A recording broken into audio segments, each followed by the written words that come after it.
Hey, it's Educator Barnes, and we are back for another episode of Indianapolis Recorder EdGems. And this is our last episode to wrap up season 2 and wrap Mhm. up 2022. And I have two phenomenal guests on our show today. I have Dennis Bland, who is the president of the Center for Leadership Development in Indianapolis. And then I have Sharif El-Mekki, who is the founder and CEO of the Center for Black Educator Development. Gentlemen, welcome to the show tonight. Thanks so much for having us. I'm glad to be here. Glad to be here with Mr. Bland as well as you, Educator Barnes extraordinaire, part of the Bright Beam educational influencers. And also just want to shout out your organizational skills. Like I think I got this invitation months ago. And I know usually with us, so they Black Hands, we're inviting people the day before. So I appreciate this. I got to let the brothers know, like, your sister is on it. Oh, I appreciate that. That's kind of what I'm known for. Like, because even right now, I've already started lining up people from 2023, and they're like, 2022 isn't over. But I'm like, no, I like to have things in order in advance and then get everything out and share. And I think it's really important to have those organizational skills. But speaking of organizational skills, both of you guys are leading organizations that has had a really strong impact not only I would say in the community where you guys are located, but also across the nation. So first, I'll start a little bit with the Center for Leadership Development. I first got an experience with it through my sister, actually. My sister participated in one of your programs when she was in high school. It was like a career exploration program. And that helped her figure out what she wanted to be. And then fast forward, I'm sitting here with two my identical twin boys. They're sitting here. I'm like, okay, y'all have lowered your programming down to elementary school. I'm like, yes, I can throw them into something. So the very first program they did was the Amani Book Club.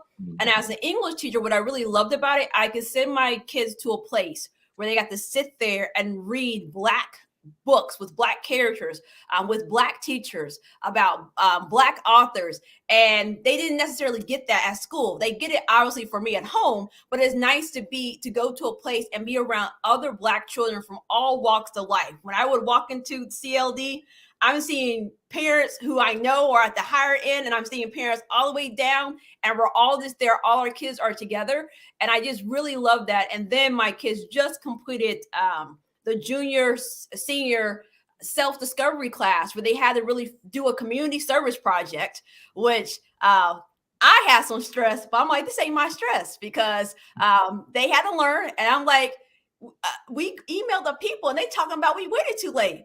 I told you you had to get organized. So they had a real life experience of like, if you're going to do community service, but I appreciated the aspect that my kids in the summer when they were fifth grade or like figuring out like what are they going to do, having to do this project, having to write an essay about it. I know I've praised the CLD a lot, but Dennis, tell us a little bit about how you came involved with CLD and some of the goals that you have for the organization and the impact that you believe that you are making in our community. Thank you for having me on. And it's an honor to be here with Brother El-Mekki.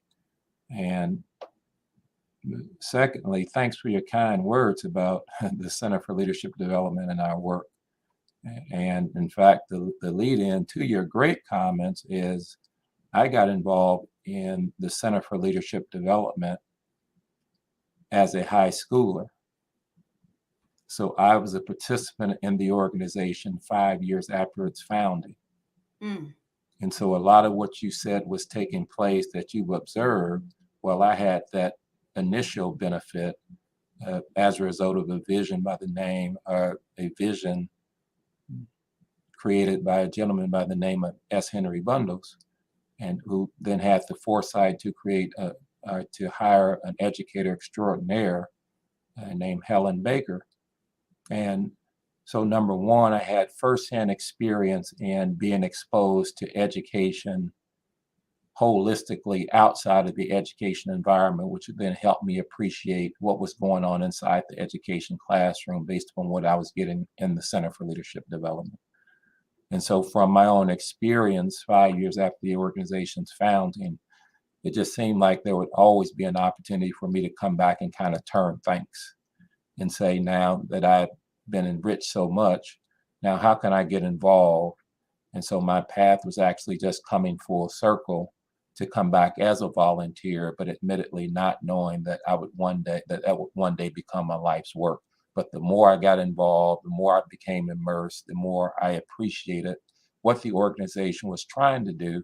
But then the more I began to also appreciate what some opportunities were to provide additional insight and empowerment to young people.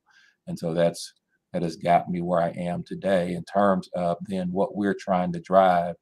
I just always say there's a tremendous opportunity to be answers focused and solutions focused, or as I like to say, for all the challenges, for all the difficulties, even for all the underlying causes that create some of the problems that we see. Ultimately, there has to be a mindset of being north of the problem.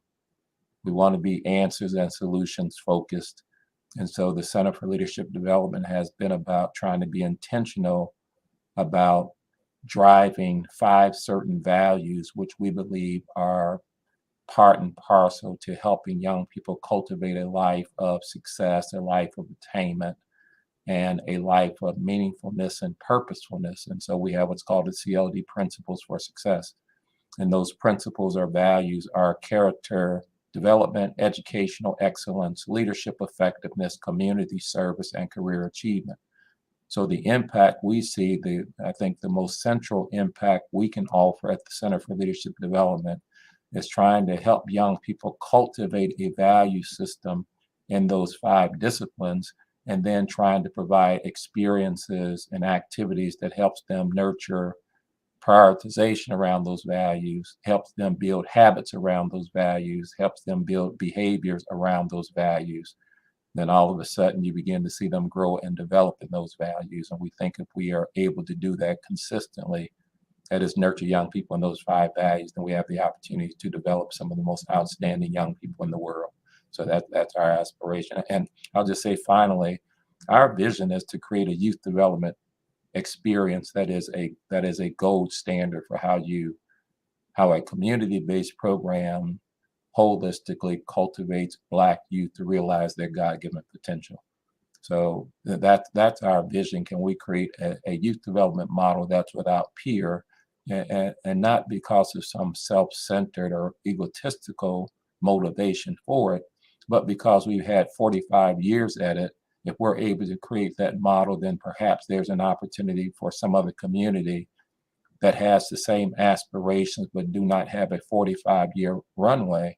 Perhaps there are some insights we can share so other communities they can accomplish in a year or 2 or 3 or 5 what it took us 45 years to accomplish. So for us, it's the height of altruism, just trying to create an experience that ultimately has the ability to impact many more young people across the city, across the state, across the country, across the globe, because of some work we're doing.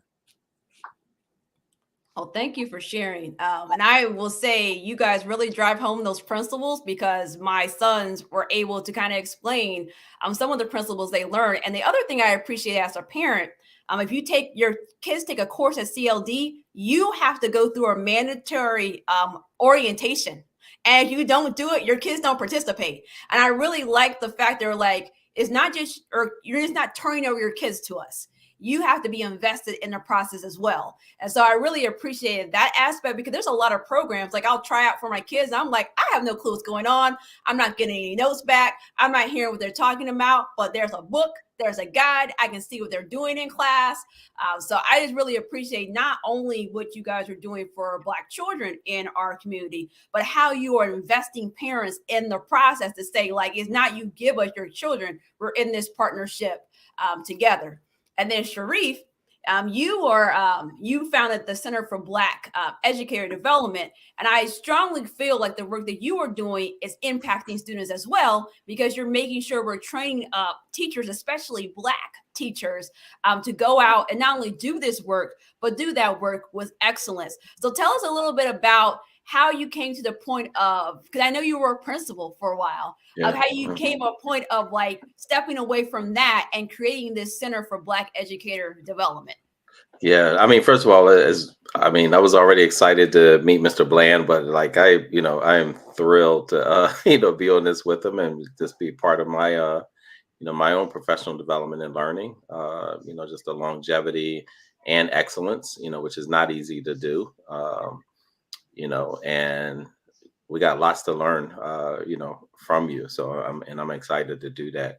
Yeah, as a teacher and a principal, I came into the profession from an alternative certification process. I was not even thinking about teaching, and what we want to do is give early exposure and clinical experiences for Black youth to consider teaching, and we frame it in this idea of rebuilding a national Black teacher pipeline. And so we know that the impact of Brown versus Board and just racist policies, right? Because it's not even just the Deep South. Up north, Philadelphia, the last 20 years lost almost 1,200 Black teachers. Mhm. We know places like Detroit and New York and other places, like it was, Black teachers communicate a particular experience within these institutions. They experience racism as students.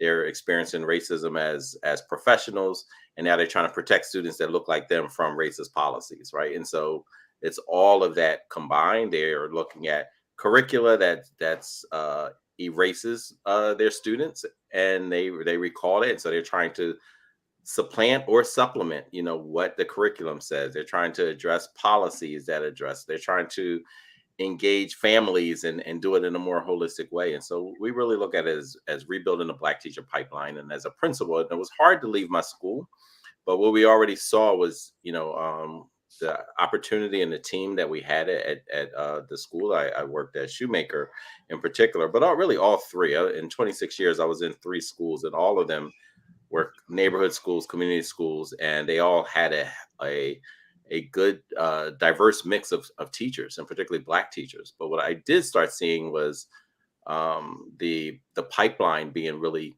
constricted. Uh, you know, not seeing a lot of Black teachers applying, and just wondering about the pool, and had the opportunity to do a fellowship at the U.S. Department of Ed, and saw that it wasn't just Philadelphia, but it was nationwide. And that really just started piquing my interest of like, what would it take to rebuild a Black teacher pipeline? What are all the pressures that impact it negatively, and what are policies that can support it? And we ended up landing on this idea of creating the center and having the opportunity to have in-school programming like electives that were basically teaching one-on-one, but from a Black pedagogical framework and a Black historical lens. We know a lot of teacher prep programs, they teach about white educational theorists, white behavior theorists.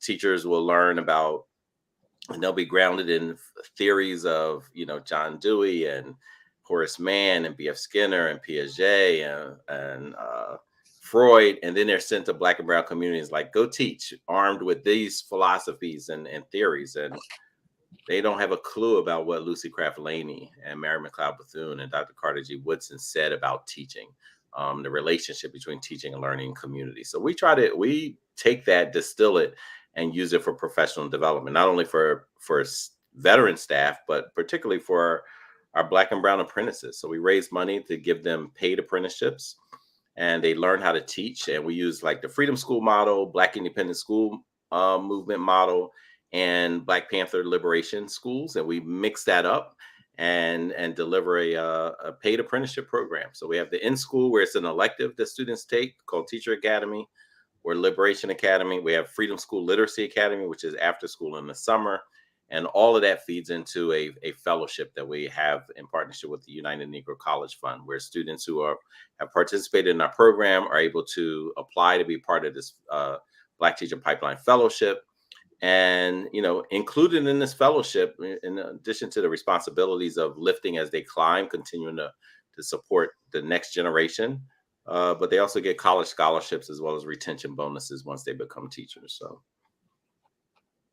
Well, that's great. I really love all the different frameworks that you mentioned because being a person that went through traditional teaching programs, I remember at one time I went to Purdue University and in my cohort English education, I was the only Black person in my cohort that year. Hmm. And we read this book, and I think the book was called White Teacher. I can't remember what the name was, Right. but it was about this white woman who was teaching in this urban school and how she had to get through. And I'm sitting in this multicultural education class, like, what do I do with this? Like, what do Right. I do with this information when Right. I go back to Indianapolis and go teach in my city? Like, that didn't help me at all prepare me to teach kids that look like me. So I really appreciate hearing that. That you're teaching the teachers from a Black pedagogical framework, because I think that is missing in education programs, because the names Hmm. that you just mentioned, like Piaget and Dewey and Horace Mann, like all that stuff was in the back of my brain. And then you get there, it's like, well, this doesn't work. Like, it doesn't work Yeah. in the way that we were taught. And so now I have like real life situations, real Black children. Like, what do I do? What do I grasp for? And I didn't get exposed to any of that. And so Hmm. just Hmm. how you mentioned how just even being on the show, it's like professional development, just me like following other Black educators and just other Black people in my community and people that's just doing the work. That's where I'm Yeah. learning myself, like different people to read. I mean, anytime I see you on anything, I'll be like, what books does this man got on his bookshelf? I be like, I want the list. I want to read these things because Right. Right. I feel, first of I all, feel the same way. Yeah, I'm always like I got a whole note on my phone just collecting books. Like, all right, I can't get that right now, but I'm putting this on the list. My daughter asked me, this summer, what do you want for your birthday? I'm like, hey, I got a book list. You could choose from this book list of which one you want me to read next. So Yeah. no, I feel you. But those people didn't even have the Deweys and all. They couldn't even imagine that most public school students would be Black and brown, right? Like they couldn't even fathom like this is what the population would be. So how will we use that theory to teach and develop teachers and to teach students who weren't even thought about or even in their paradigm, let alone a anti-racist orientation?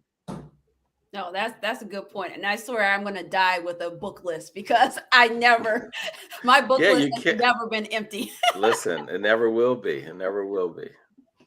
So, Dennis, there are so many programs and classes that are available at the CLD. Could you talk to us about a few of the programs that you have that really, I don't want to say really stand out to you, because I think you would say they all stand out, but that are really making an impact in our community and influencing youth? Because I really feel like you're doing work across the nation, because many of the youth, they may go to another state or go to another country. So I believe that the principles that kids are learning there in this community atmosphere is. And then the side note, I'm gonna get back to this question. The first time I met Dennis, I went there and he was like, I want to tell you about the architecture.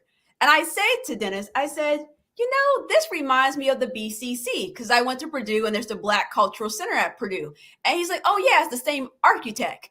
And so it was just really cool to me. It's not even just the programming, but it was like the intentionality of how the space was designed. So you can share about the space a little bit later, but that just popped in my mind. But tell us a little bit about some of the programs that you have there at the CLD and how they, what kids get to do when they participate in them, and the benefit to them as they develop as youth. Sure. Well, first of all, I would say our programming is all about fierce intentionality. And so if you allow me to give context, before any program at CLD can make the cut, there has to be a three-part analysis. Question number one, where do we want our young people to be? And the answer is professional, business, and community leaders. So we are creating the bench, and we are preparing the next generation of leaders. And so chemists, professors, microbiologists, etc. Question number two in the analysis, where are they currently? And to be as effective as we can be, then let's be as honest, as lovingly honest as we can be. Where are you currently? Academically, socially, culturally, historically, morally, et cetera, et cetera. Where are you?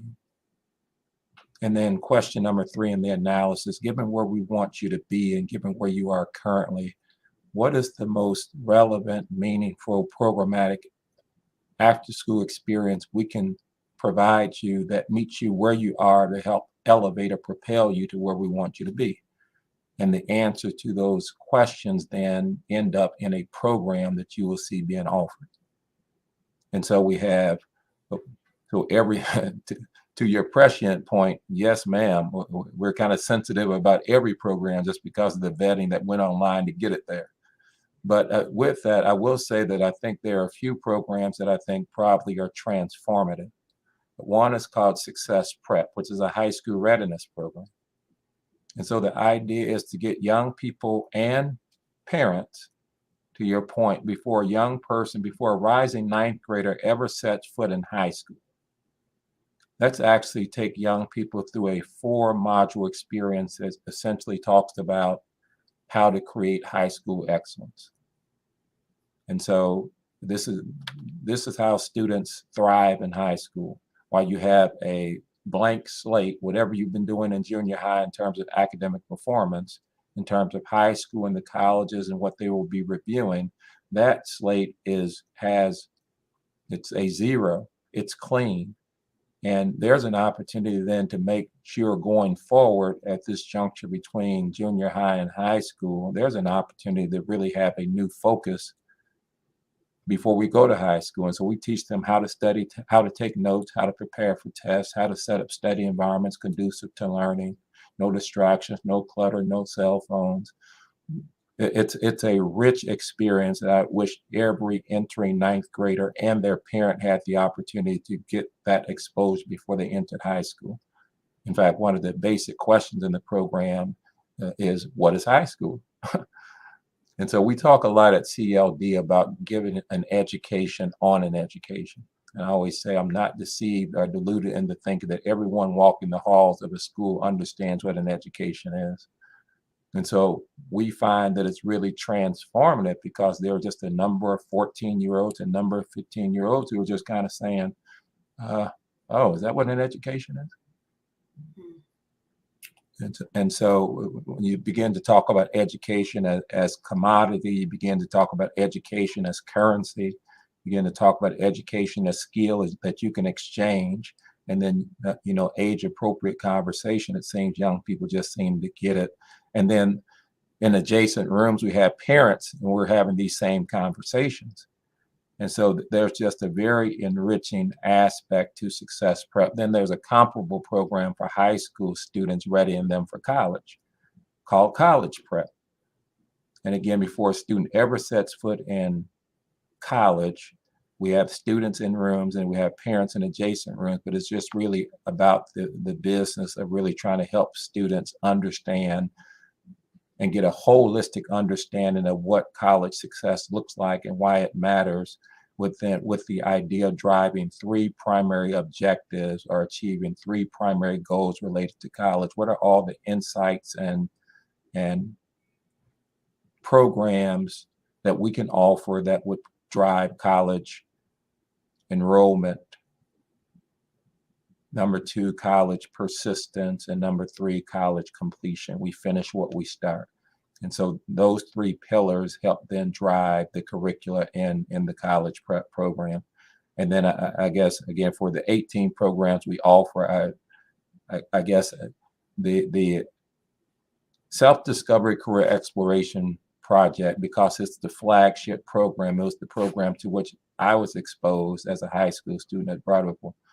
It's Henry Bundles and Helen Baker, who is an educator extraordinaire.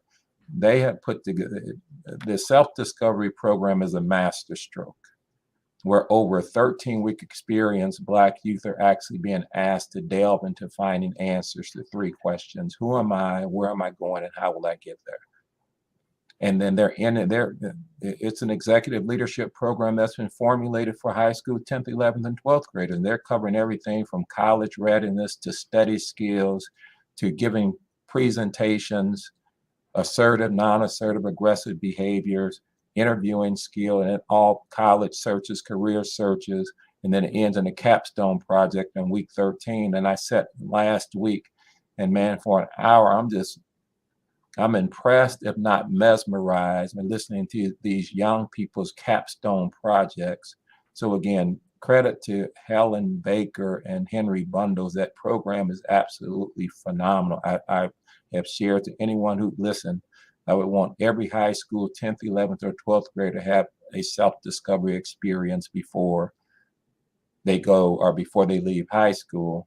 And then the final program then would be junior self-discovery, which you mentioned earlier. The impact of self-discovery is so great, we said, well, then we have to modify a program and create one that has the same basic elements and objectives, but tailor it for 4th, 5th, and 6th grade students. And that's been remarkable. No, it really has, because when you think about children, I just know when I was in high school, I just know my parents said you have to go to college.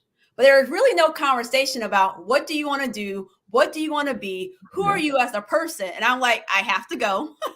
I don't really know what I want to do. And I had a list of a whole bunch of things, but it really wasn't a conversation about figuring out who I am. So to hear my sons talk about, I'm really into science. And then I looked up what a chemist is and what does a chemist does, and my other son is into art, and I looked up, what does the artist do, what type of arts are there, and they're like, there's more than one type of scientist. And so for them to be having this conversation at the age that they are now, they're 11, they are now prepared to take what you said, the class that will come in later on, and use that knowledge to go. And I just think we don't have, especially I think in Black families a lot, we don't have those conversations. We just say things.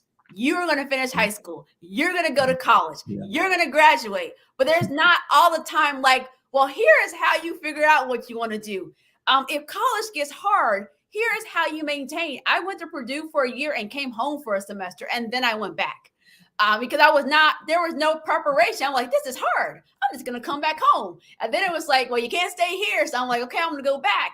And then I got connected to the Black Cultural Center, which was really helpful. And that's where I finally connected with people who are like, well, here's how you overcome these roadblocks. So I just appreciate that even though the program we started was high school students, that you guys have crafted and tailored it down. Because I think as early as the ages that you mentioned, I think the lowest program starts with 4th grade, you're getting children to think about at an age appropriate level, like, what am I interested in? And then you have all this runway to kind of figure out like, oh, I don't want to be a nurse. There's these things about this I don't like. So let me explore something else. And you're not in that crunch of like, it's sophomore year. Now it's junior year of high school. I mean, it's senior year. I better apply somewhere. And luckily I chose teaching, and that didn't work out. I do feel like I was called to teach. So I think it worked out, but I wish I would have had that exploration ahead of time. And then Sharif, with your work, you have and I didn't wear my shirt. I want to be on my professional look. I got the "We Need Black Teachers" shirt. Right. I got it for you. Yeah, you got it. You've been doing a lot of work to get Black teachers, not only just through your Center for Black Educator Development, but to get them into schools and to stay in schools. But we know that you've heard about the extra tax that Black teachers feel like they have in school systems, how, and if you even think about before Brown versus Further Education, you had all these Black educators in school. And then this legislation happened where we integrate, which sounds great. And, but then you lose all these Black teachers because they lose their jobs. And so when I think about my white colleagues, they're all like, oh, my mom was a teacher and my grandma was a teacher. And then for me, it's like my grandmother went to college to be a teacher, but then she didn't finish. And my other grandmother wanted to be a teacher. And then there's like this gap of time where you don't have that historical in Black families a lot, where you have the grandmother and the mother, and now the daughter is the teacher. So how do you feel, what kind of roadblocks or barriers are you coming across in your work, trying to get more Black educators out there in the world, not just for Black children, but, for all children, because research has shown that Black teachers have an impact on all kids? Yeah, all kids and all staff. There are plenty of white teachers have come to me over the years, even as I was a teacher and a principal, and said, you know what, some of the best professional development I received is being in proximity to Mrs. So and so or Mr. So and so, black teachers, right? They're seeing how to have high expectations, how to include material that's not, anti-black, how to partner with families, how to have high expectations and high levels of support, how to build community and relationships, right? So, plenty of white teachers have said, like, hey, you know what, that's some of the best learning that I've had was just watching this black teacher, interacting with this black teacher. So that's a particular piece. And some of the challenges, remain. I would say what the probably the biggest challenge is the experience of the black students have as students, right? If we look at them as our future teachers, the experience they have as students is probably the number one determinant of why they may be very reluctant to enter the field as a profession. How many of them are thinking like, wait a minute, I just need to get out of here, or I'm not even going to finish because I'm being pushed out, or because it's so like just anti-black, anti-human, anti-child, policies and interactions that I have as a student, that I can't even fathom that people like you will be my colleagues one day. You're already my supervisor. Like, why would I come back and work alongside you? Is probably one of the number one things. But then when we just look at like how racism permeates school systems, and people often are naive to think like, oh, America maybe have racist tendencies, but schools, we're naive enough to think that schools, we just have, fuzzy feelings when we hear school and children. Like, no, that's probably some of the most pervasive spaces because of who's there, right? Like, it's children. And you imagine 80% of public school teachers are white, and majority of students are black and brown. And how many of these white teachers, white principals, white staff have no interactions with black communities except interacting with their children, right? They have no friends. They don't live in black friends. They don't live in black neighborhoods. They don't frequent black stores and black, barbershops, hairdressers. They're not in any black spaces until they're in front of black children. That's a very weird dynamic, right? And so, to have that, and times 13 years across the country, right? Like over and over and over again, 80% of 3.5 million teachers have that type of interaction. Many of them aren't even living in proximity to those spaces, right? They may be coming over a bridge, coming over county lines, coming over, and their only interaction with blackness is with children, and then in whatever they, interpret from the media, and whatever they may talk about at their dining room tables, right? So that's a peculiar position for children to be in, to be the lone representation and not in a position of power, right? And so that in itself undermines in so many ways. And then I would say, as an adult, and mentioned this earlier, right? Like, it's really the trifecta. I'm a black educator. It was, first of all, hard to get past the recruiter because I didn't up speak when I was talking. I didn't sound like I was asking a question. I didn't have the right white lingo. And so I barely got in. Most of my friends didn't get in. They may not have even gotten a call back because they had an ethnic sounding name, a black name, right? So they didn't even get a call back. I got through, barely. And then when I'm there, I'm getting these microaggressions, cute name for saying racist, comments and stuff from my colleagues and supervisor. I go to HR. HR says, "Oh, you're just being sensitive, El-Mekki. They didn't really mean that. That's not really racist. That's just, it was a little off color. They probably shouldn't have said that, but you shouldn't make a big stink about it, right?" Like, so I'm dealing with that. I'm being triggered by the memories that I had, and in our community, maybe we didn't get those the racist experiences addressed in therapy or something. Like, it wasn't addressed, just like, oh, I just took it on the chin. I just had to deal with it, right? Like, across 13 years, we know research says that black children experience their teachers' racial biases as early as 3 or 4 years old. And that doesn't stop when they're 8 or 9, right? It only gets more complicated, right? So if a 3-year-old is experiencing their teacher's racial biases already, experiencing that, and it doesn't stop, and then it goes all the way through, and then through college, and then returning as a professional, and you're recalling all of that as you're experiencing it, right? And now you have children in front of you that you're just like, well, how do I protect them from all of this, right? So that's three heavy things that colleagues and supervisors who do not share Black and brown cultural experiences and America as a Black and brown person, they're oblivious to this, right? Absolutely oblivious to this. So we didn't even get into lesson planning, grading, research, unit mapping, calling families, engaging community. You know, like we didn't even get to that part that everyone's talking about. Oh, teaching so hard, teaching so hard. I'm like, try teaching so hard with racism added onto the scale, right? That, you know, because my thing is like I hear people all the time talking about, yeah, teaching is hard, and a lot of them are white women, and I'm like, yeah. And now imagine all of that, and we have to experience your racism on top of that as colleagues, right? Like an amount of things that people have shared over the years that, you know, people have told them, like colleagues and supervisors, about them or about children that look like them, which means they're also like, yo, that could be my daughter that you're talking about. That could be my neighbor. That could be my grandchild, right? And so all of that is the ecosystem, and we're naive enough to think like, oh, this is, you know, this is what school is great. Like, yeah, growing up, being Black in America and being Black in American schools have a lot of the same, you know, fraught experiences. And so we just have to, you know, recognize that. So we do really push and challenge educator prep programs, you know, leadership throughout the ecosystem. All of them have to be much better prepared and developed, and have a level of cultural humility where they have this feedback loop from people of color, from families of color, so they can really hear how their leadership is showing up, how people are experiencing them, and want to make sure that Black and brown students are well prepared, and that they also don't, you know, perpetuate anti-Blackness, right? You know, if we know that every lesson plan is a political document, and every time you teach is a political act, because it's going to show what your mindset is about not only that child but the communities that they come from.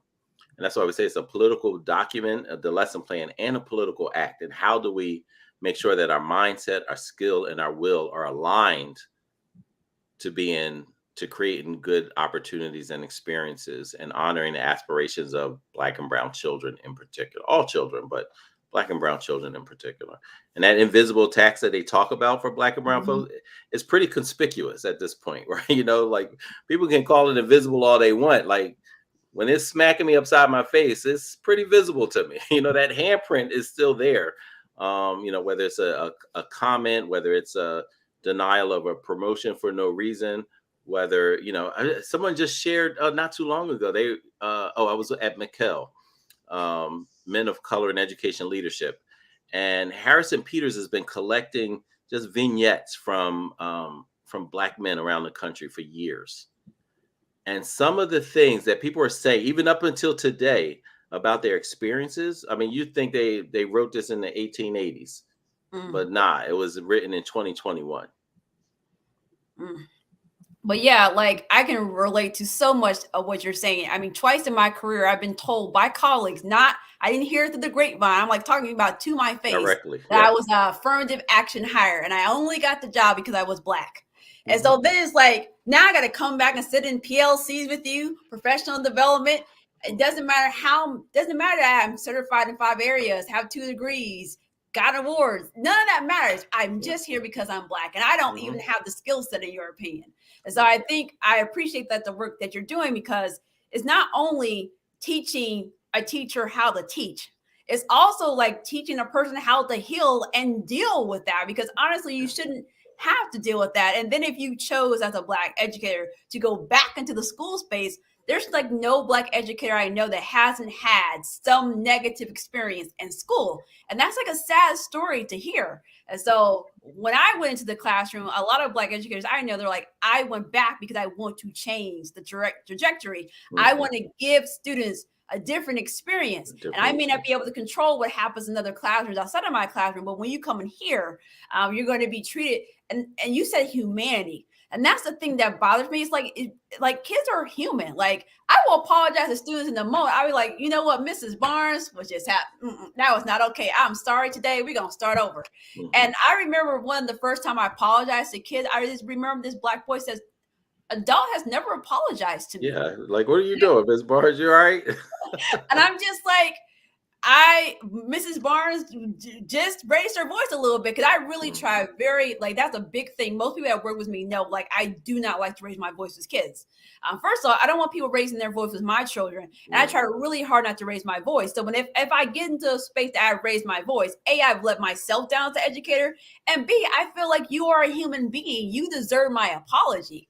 And and then you go next door and you hear white educators screaming at Black children, telling them to get out of the classroom, calling them out on their names and all types of stuff. And then you come into another classroom where the teacher's like, I know I raised my voice a little bit. I'm sorry, and I'm going to do better. And it's that I don't know how else to explain. It's that love that is missing.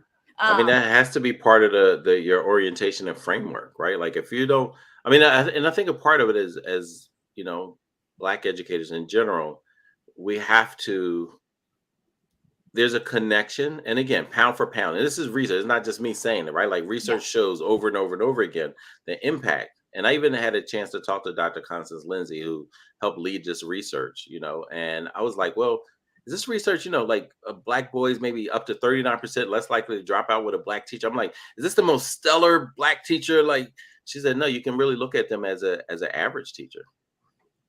But still having a connection between, what, my success is your success is my success. Like we have some kind of shared understanding, and me helping you see, like, hey, this road that I'm on, that I traversed, like, hey, here are some of the landmarks and the traps and the pivots, as well as the areas to win, right?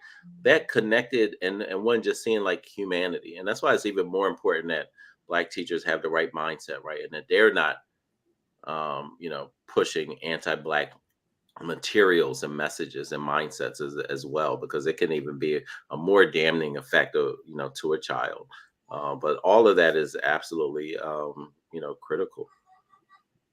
No, and sometimes I've heard people say, like, sometimes Black people become part of the system that they originally went in to shake up and to change. And that's really so sad. And I don't even feel like I speak up about things, but I don't feel like I'm so radical, and I'll just do little things that people feel like, oh, you did.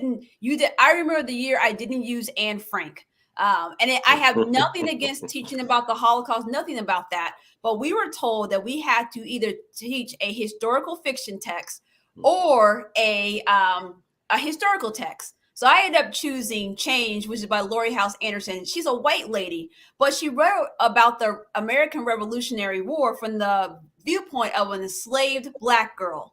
And my student has already learned about the American Revolution. And I'm like, I want you guys to look at this story from the lens of Black people. And I always would tell my students, in every place in history, we were there. What were we doing? And so I run into students now from different walks of life. Even my Latino students, they're like, I be thinking about that question you said, Mrs. Barnes, about what would Latinos be doing? What would Black people be doing? And so even though that's like a little gem I put in their brain, now when they hear things, they think about, well, what's the rest of the story? Because the rest of the story? People feel like we're trying to teach alternative history. I'm like, no, we're not teaching alternative to the history. full one. Yeah. A well-rounded history of what were people from this walk of life doing at that time. You have a right to know that information. But that would seem as being controversial, seeming as going off the script. And it wasn't said that we had to use Anne Frank, but the kind of rule without the rules that's the book we use. And so then I'm getting reported. I'm like, getting reported. Yeah, like I'm like, what are you reporting? I mean, that was an affront. That was an affront to them, and for them not to be able to understand. And it's so funny because as an 8th grade teacher, I was saying something very similar to my students. I was like, listen, no matter whatever we read, whatever you're thinking about, and whatever you carry on through life, I want you to think about whose voice, perspective, and experience is being centered and whose is missing. I was like, if you just go through life and asking that, well, no matter what they tell you, like, wait a minute, whose voice is this? Whose perspective, experience? And who am I not seeing? Who am I not hearing from? I'm like, you'll already be far ahead and more civically, engaged and mature than most of America. I was like, so that's what I want you to, to focus on. So, that's so interesting. And yeah, listen, I taught literature and social studies, for 8th grade. most of my 8th graders at the end was like, yo, we would have fought for the British, just the promise of freedom. They were like, we'd have been fighting for the British. I was like, listen, let's have this conversation in here, because some of these folks down the hall, like they might get you, they might suspend you. Well, Dennis, earlier I mentioned about the architecture of the CLD. Can you tell us a little bit about, because one of the words you used earlier was the word intentionality. And one of the things that I can say about CLD, you guys don't make knee-jerk decisions. Everything has a point of intentionality. There's a thought process that goes behind it, and even of the structure of the building. So can you tell us a little bit? I know the audience can't see the building, so if you can't see it, you should go over there and see it sometime if you haven't been in there. Can you tell us a little bit about the architecture and what went into the design of the building? Well, actually, I think my comments would be secondary to actually just listening. You all continue to have your rich dialogue. I feel like listening to the two of you speak, man. You just let a brother in. I was busy taking my notes and getting prepped and just enjoying all the riches. So are you sure you want to ask me any more questions? Because I just love to have you all continue to talk. No, absolutely. No, Listen, I you really dropped so much that we need to go deeper into what you. I already sent an email to my guy at Boys Latin High School. I'm like, listen, if you ain't got this in the 10th, 11th, and 12th grade, you failing your kids. You know what I mean? So like, they'll be reaching out to y'all. Well, thank you. No, really, I've been profoundly blessed by just listening to you all dialogue. In terms of our building space, we knew it was unique to have a center focused on helping Black youth cultivate and realize their God-given potential. We knew at the time in building a facility 2009 that was $5 million, we knew that was unique. And so we just wanted to make sure that space was more than just brick and mortar. That's not typically what comes to mind when you think about a youth development center for Black people. We knew that center was not what typically comes to our construct. We said we wanted to make sure that there was intentionality, but intentionality around our values. So we want the walls to speak, and we want there to be overt and subliminal teachings. And so we wanted to make sure that these principles, those principles for success, character, education, leadership, service, and career, were actually found overtly, but then also found just subliminally. And so you have a number of Adinkra symbols that are throughout our facility. In fact, when you come into the building, the carpet, it's a carpet that says, and the meaning is wind resistant house. And it means the ability to face and overcome adversity and struggle to realize your potential and thrive. We have a symbol that is focused on education, and the meaning is in the tile of the floor. Well, in fact, 99% of the people, they're on the floor, but don't understand what it is. And I think that's that's a metaphor for so much of our education space. I'm here, but I don't know what it is. I don't understand the power of it. I know the language, but I really don't understand conceptually what it does for people internally and externally. So I like to say to young people, like, this is our symbol for education, and the symbol translates, he who does not know can know through learning. And so it's on the floor of the room. And so I share with the young people, just as you have difficulty, if not impossibility, in maneuvering around this room without the aid of this floor, that gives you a sense of your difficulty in trying to navigate through life and society without the benefit of an education. And so again, you go through the different classrooms, that there are symbols that represent integrity, leadership, excellence. There's a symbol that translates he who would be king, and it means he who would be king is the one who serves others. So there are just ways in which we are trying to continuously message at different ways and in different angles. We just want young people to understand these empowering messages that ultimately help young people elevate and thrive and move upward instead of downward. No, that was important because that was one of the first things the first time I went in there and got to talk to Dennis. He really talked, and it was like I walked in and I didn't see it. And then when he started to explain, you could just see so much more. And I was just sitting here like, I mean, like the carpet was intentional. The tile was intentional. Even when you walk in, there's a big space in the middle that's a circle, and then there's like a quote in the middle of the circle. Like there was so much intentionality in the design. And when I think about as a parent, if I'm going to let my kid go into a space, I not only want my kids to be enriched in their minds, but I want the space that they walk into to be a space that is so intentionally and well thought out. And so when my kids get dropped off there, they love going in there. They love coming out of there. And I see that they're developing as a human being, and I don't feel like I'm in it by myself. Because I think a lot of times when I think about people like African Americans, like I feel like sometimes we don't have that community and that culture, and that sometimes we're trying to be with this European mindset and be in these silos, and we forget the power of community. And we're all like, I don't want nobody talking to my child or telling my child anything. And I'm like, but how much more our children could grow if we would have that openness to say, hey, let's go to this place and get some learning, get some education from this person, and then from this educator.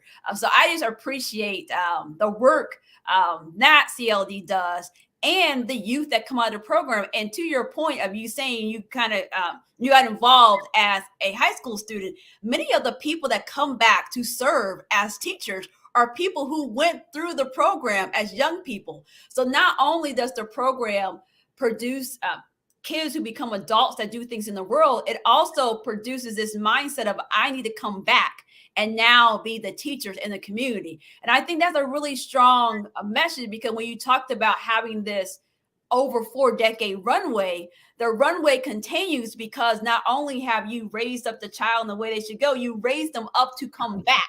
Not just go forward, but to reach their hand back. So that's why, I mean, it's one of the many reasons I just wanted to talk to you. And I just love listening to you just share knowledge. But I just appreciate that, because that's hard work to do, to not only give somebody something to develop them, but give it in a way that they want to come back and help other people. So that's just to be commended. And I know we're getting close to the end of the show, and I could talk to you guys forever. But as we wrap up this show, I typically wrap up EdGems with a final thought for the audience. And that can be information about how people can connect with you to learn more about your programming. It can just be a final thought about our topic tonight, or just a final thought you want to leave for the audience. And our audience are parents, they're educators, they're community members who are just looking to make sure that our community becomes a better place. So I'm going to put Dennis, I'm going to put you on first. You can go ahead and share your final thoughts. And then Sharif, I'll come to you next. Well, again, thank you for having me. If there is a final thought, it would just be echoing some of the words that I heard today. And I'll summarize in 2 words that I heard: the word humanity and the word love. I just think in so much that's going on today, so much of what people are missing is the sense of feeling loved and the sense of being humane. And so we always explain to our young people that the programs that we offer, they only have their relevance because the programs were created for you, young people. Your lives give our programs meaning and relevancy. So we want them to know of their humanity. We want them to know they are loved. And so we say to our young people, your life is a gift. Treasure the gift. Your life is a gift. Treasure the gift. Thank you for having me. Yeah, and I'm grateful to be here and be in community with you all. And I would say continue to really invite youth in. One of the things that we really talk a lot about is inviting youth into helping to solve the problems that they had no hand in creating. And so when we think about the dismantling of a Black teacher pipeline, we invite youth in to help us solving this issue. You're inviting them to come in and teach and they're teaching first, second, and third graders. I love what Mr. Bland talked about, this idea of coming back, and you pointed that out very distinctly, because that's also something that's different than a lot of the schools that our children attend, where they're taught, strangers are coming in and say, hey, get educated and get out, get educated, run away, get educated and move on. And we're just like, wait a minute, get out from where? They're from their relationships with their grandparents, their parents, like what are we talking about? And so envisioning youth as part of the problem solvers of today's complex issues. I think that's what I'm hearing from Mr. Bland. That is definitely the work that we are doing as well. And I'll just share that our youth came up with a campaign that we've been helping to amplify. So this shirt that Sister Barnes pointed out, we need Black teachers. That's actually a rallying cry and demand that our high school students came up with. And my bias, I have a little age bias sometimes, I think, so when they had this project, I thought they were going to come in with something TikTok and smoke screens and some rap battles and skits and all of that. And they're like, no, we wanted this to be straightforward. We wanted it to be zero confusion, and we wanted people to hear directly from what we're saying we need as current students in these schools.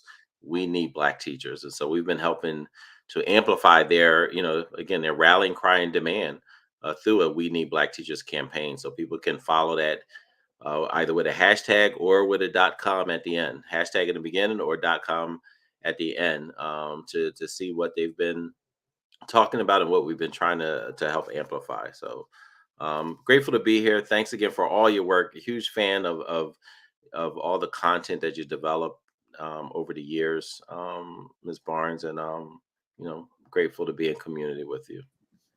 And it's fantastic meeting Mr. Bland here. So, well, thank you so much. You guys helped me end this season on a high note. I have learned so much. I will be definitely playing this show back so I can take my own notes of all the names you guys dropped and all the thoughts, because it was just so great. But Sharif El-Mekki and Dennis Bland, thanks for being here tonight. And the rest of you all, we will be releasing our list of our guests for 2023 really soon. And you guys can't wait to see it.